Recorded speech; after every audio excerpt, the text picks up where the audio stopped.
Hello dear friends, this is Phone Support Channel. Before you start watching this video, please subscribe to the channel and give it a like. And also write your feedback in the comments if this video helps you, or if you have any questions. Thank you. In this video, I want to show and tell you how you can create a group chat in Instagram for literally 1 second. How do you do that? It's very simple. You go into Instagram. Then you need to open Direct. You open it up. Here you have an icon at the top. Write a message. You click it. And here we select the item called Group Chat.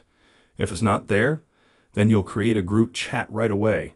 And we just select the people with whom we want to create this group chat. It can be 2 people or as many as you want. Now click on Name Group.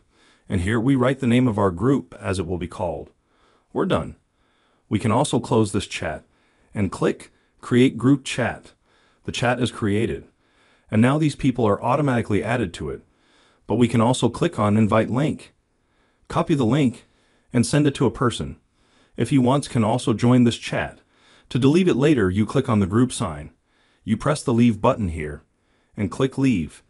As you can see, this is a very simple and quick way. Done. Nothing complicated. If you like this video, put likes and subscribe to the channel. And also watch other useful videos on the channel. That was Phone Support. Bye bye. See you later.